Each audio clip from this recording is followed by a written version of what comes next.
अस्सलाम वालेकुम दोस्तों की उम्मीद करें पे सब दोस्त ठीक न खैरियत सां तो जी दोस्तों तव्हां दोस्तनि खे ॿुधाईंदो हलां त ज़ार ज़िंदगी रामे वारी अचण वारी किस्त में छा थियण वारो आहे। तव्हां दोस्तनि खे ॿुधाईंदो हलां त रबन ऐं राणो पंहिंजी भेण पठाणी जो संग रिश्तो मतिलबु ॾेई रहिया आहिनि मंसूर जे पुट ऐं उन जी धीअ जो रिश्तो पंहिंजे भाउ राणे जे लाइ वठी रहिया आहिनि। जीअं त दोस्तों तव्हां दोस्तनि खे ॿुधाईंदो हलां छा इहो रिश्तो थींदो या न। तव्हां दोस्तनि खे हिन वीडियो में ॿुधाइण वारो आहियां छा खैरू खे ओठे वारा मतिलबु छॾाए वेंदा आहिनि कैद मां या न कालू जे घरां मतिलबु छॾाए वेंदसि या न। तव्हां दोस्तनि खे हिन वीडियो में ॿुधाइण वारो आहियां।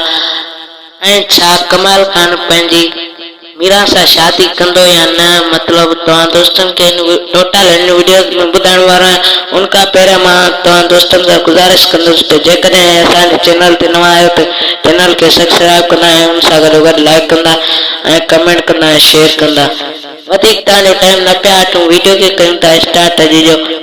जीअं दोस्तों तव्हां दोस्तनि खे ॿुधाईंदो हलां त ज़ार ज़िंदगी ड्रामे जी अचण वारी किस्तनि में तव्हां इहो ॾिसंदव त रबन सां शादी कंदी ऐं तव्हां जल्द खां जल्द इहो ॾिसंदा ऐं लॻे पियो त राणे ऐं रबन जी शादी जल्द खां जल्द गॾु तव्हांखे ॾिसण वटां मिलंदी। तव्हां दोस्तनि खे ॿुधायमि त मंसूर खां उन जी धीउ जो रिश्तो वठनि पिया ऐं उनखे पंहिंजी भेण पठाणी जो संग ॾियनि पिया। मतिलबु इहे रिश्ता बि ज़रूरु तव्हांखे ॾिसण वटां मिलंदा त ॿई रिश्ता थी वेंदा ऐं ओठो उनखे छॾाए न सघंदो। जीअं त तव्हां दोस्तनि खे ॿुधाईंदो हलां त ओठो खैरू खे उतां कैद मां छॾाए न सघंदो, छॾाइण में कामयाबु न वेंदो। तमामु जल्द ओठो बि ईअं फासी वेंदो ऐं हिते कैद में रहियसि गफ़ार ख़ान उन्हनि टिन्हिनि खे मतिलबु गॾु सज़ा ॾींदो।